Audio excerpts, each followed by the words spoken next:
hasil jejak pendapat sederhana yang kami lakukan di media sosial berikut ini. Ini adalah mengenai apakah aturan LHKPN menjamin integritas pejabat dan birokrat.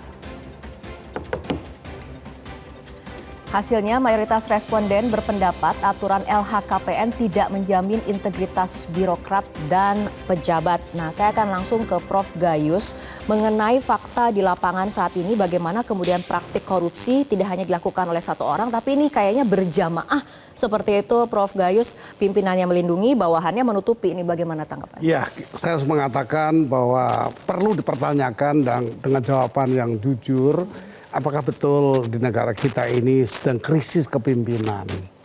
Kenapa? Kalau saya mencoba untuk menggunakan pemikiran bagaimana Ki Hajar Dewantoro itu mengatur kelompoknya atau bawahannya, beliau selalu mengingatkan bahwa yang di depan itu harus memberi teladan ya. Sengarso ing saya kalau bahasa aslinya agak tidak tepat, tapi sing ingarso sung tulodo ya, saya memberikan teladan. Lalu ing madio bangun karso ya, memberikan satu dukungan ya, dukungan yang positif. Tuturi handayani, ini konsep yang sangat bagus ya, di bawah atau di belakang itu justru memberikan dorongan, dukungan. Jadi ini serentak merupakan suatu kesatuan. Dan bukan model yang disambungkan tadi, paternalisme yang sifatnya adalah sistem ketokohan. Artinya apa? Bahwa di luar dirinya itu bawahan. Bawahan harus sangat menghormati atasan. Kemudian menurut apa saja yang diperintah oleh atasan. Nah, ini yang kita bahas malam hari ini adalah menunjukkan bagaimana pemimpin yang seharusnya itu ya seperti apa oleh Ki Dewantoro itu menyampaikan ya di semua kelompok, di depan, di tengah maupun di belakang. Nah, hari ini kita ditampilkan satu kenyataan, sekian banyak tokoh-tokoh pimpinan negara, lembaga negara, semua bermasalah. Bukan sebaliknya memberi teladan, tapi malah bermasalah dan memberi contoh yang tidak baik. Maka ini akan terus menjadikan masukan masyarakat kita semua bahwa benar kita krisis kepemimpinan. Lalu apa solusi kita untuk mengatasi hal ini? Mungkin begitu bahasannya. Oke, nah Prof, mengenai kemudian sistem whistleblower sendiri, apakah menurut Anda ada yang kemudian harus dievaluasi atau seperti apa? Whistleblower ini satu pemahaman sosok orang yang mau meniup peluit terhadap sebuah kejadian yang harus ditangani atau diselesaikan atau ditindak. Nah, ini memang himbauan pada masyarakat untuk bersama-sama. Tetapi bagaimana whistleblower ini akan maksimal bekerja kalau tidak ada gunanya? Artinya masuk kepada satu tujuan yang tidak jelas, karena kembali lagi kan diperhadapkan dengan hal-hal yang ternyata tidak sebagaimana harusnya. Sebagai lembaga ini pimpinan toh demikian, diadukan pun tidak berjalan aduannya, kecuali memang menguntungkan dirinya. Nah, inilah bagi saya kita perlu mengatasinya dengan berbagai temuan-temuan atau riset untuk itu, sehingga jelas kepemimpinan seperti apa. Banyak tokoh-tokoh lain, John F. Kennedy, mantan presiden Amerika juga mengatakan kalau pimpinan itu akan melakukan tugasnya, dia harus sudah selesai dengan dirinya. Apa yang bisa kamu berikan untuk negara, bukan dibalik apa yang negara berikan untuk kamu. Ini juga tokoh-tokoh di luar kita. Tetapi ada satu tokoh yang memang agak berbeda ya. Sebut aja Niccolo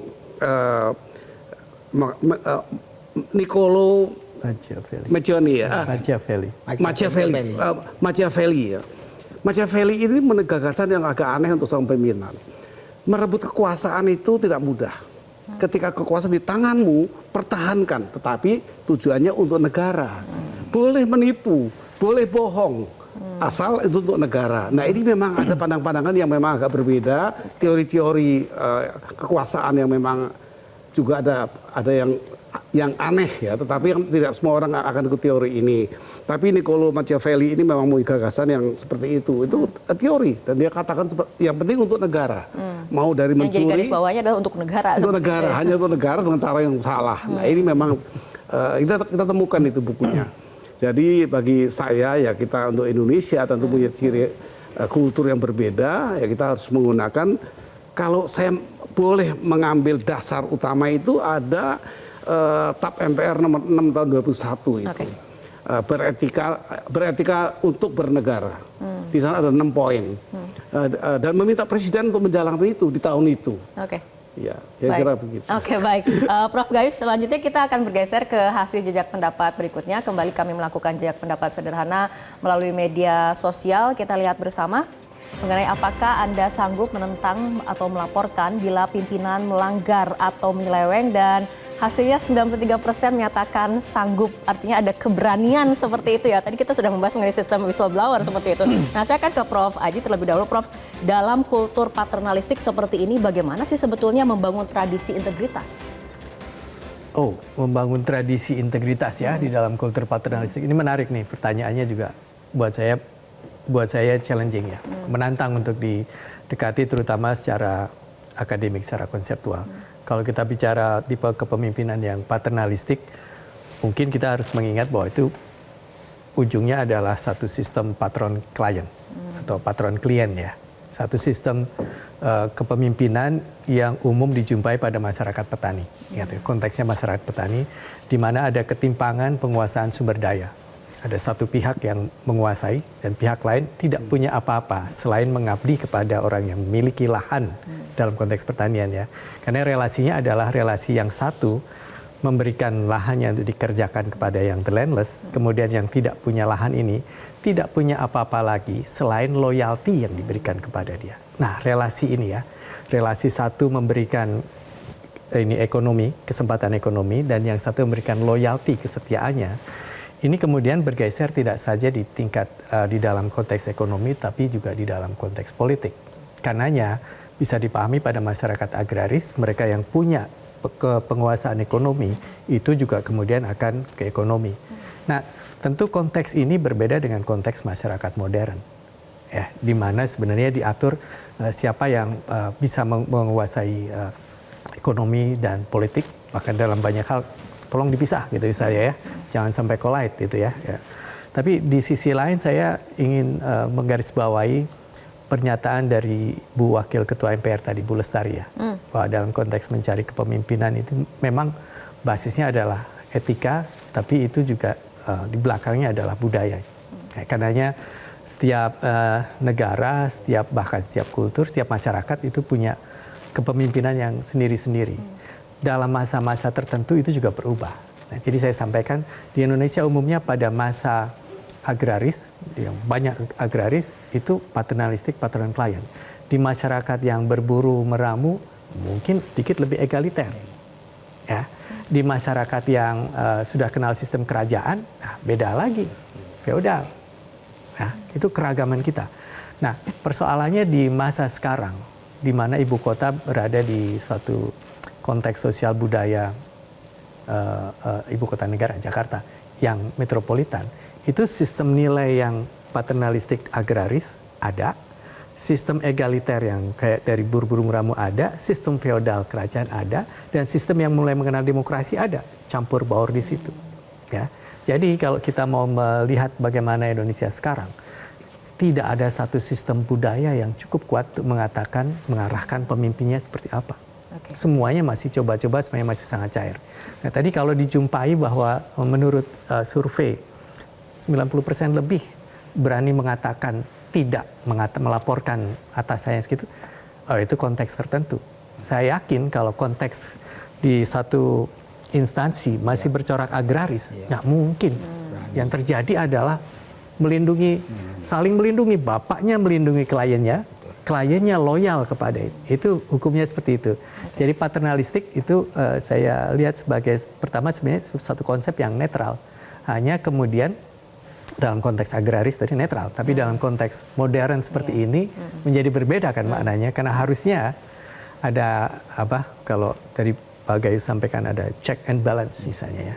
Ada kontrol dari satu pihak tertentu untuk mencegah akumulasi power yang demikian tinggi. Nah, itu harus dilihat konteksnya, konteks budayanya. Baik, Prof. Aji, ini kan membentuk perilaku, norma, dan nilai setiap individu kan bermula dari atas seperti itu ya. Nah, bagaimana kemudian memaksa penerapan etika kepemimpinan ataupun memaksa seorang pemimpin memiliki etika seperti itu?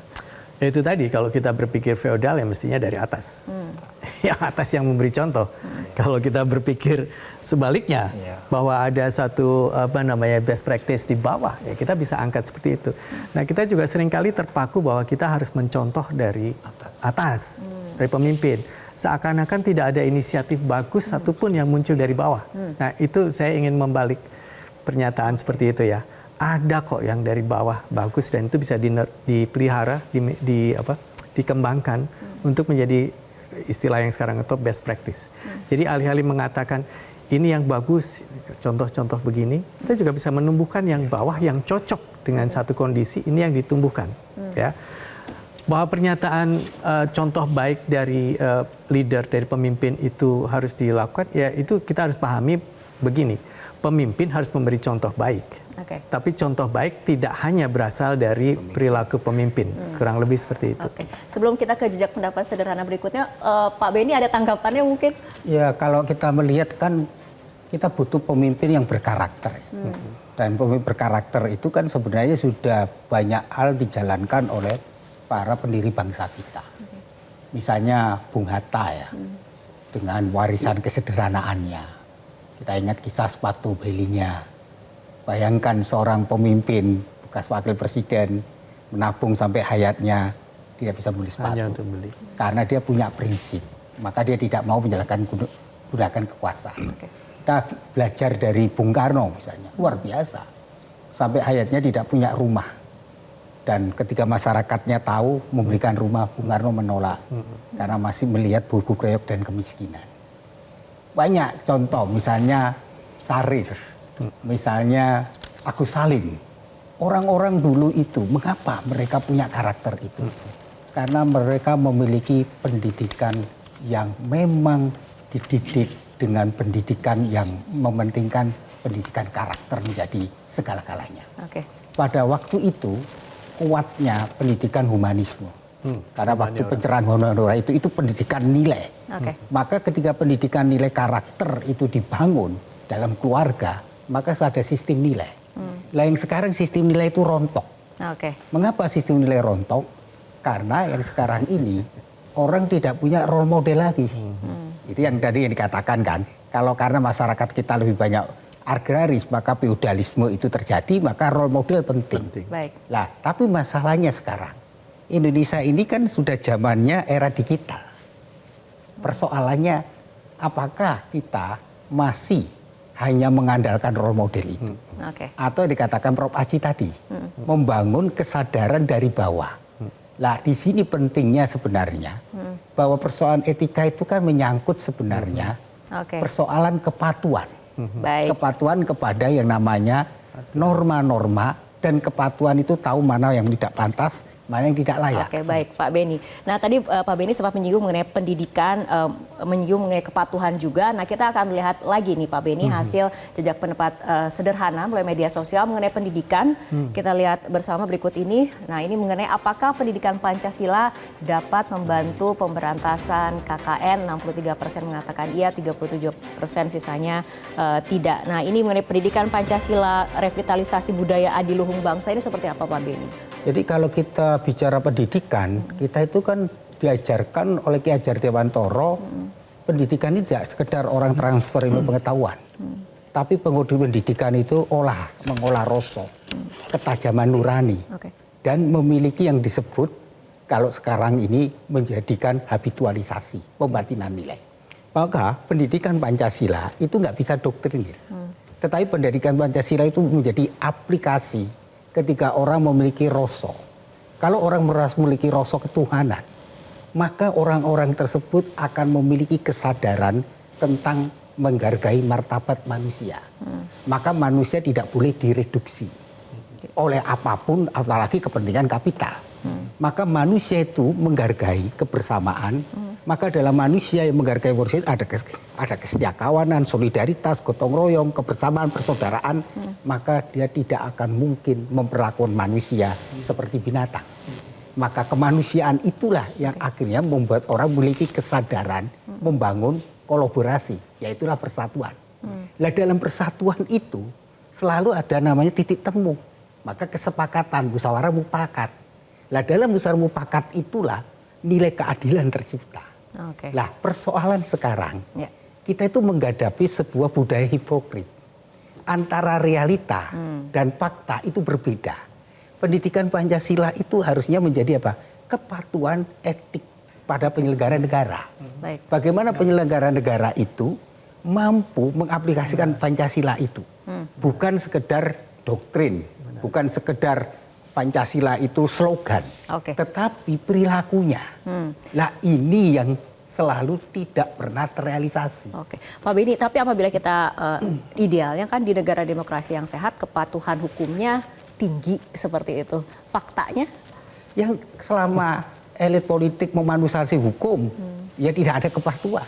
Jadi kita ini pertama-tama persoalan kita adalah kita tidak memiliki pemimpin-pemimpin yang berjiwa negarawan. Pemimpin yang berjiwa negarawan itu adalah pemimpin yang memberi, bukan menerima. Yang dikatakan Prof. Gayus itu tadi. Lah kita kehilangan itu. Setelah pasca kita reformasi itu, kita kan berharap, ya dikatakan ada TAP MPR nomor 11 tahun 98 ya, tentang praktek kolusi nepotisme. Kemudian KKN itu diberantas. Tetapi reformasi yang ingin mengembalikan real itu tumbang itu. Tidak sampai 30 tahun. Nah berarti kan menurut saya ada kekuatan kultur kita itu memang kultur jalan pintas.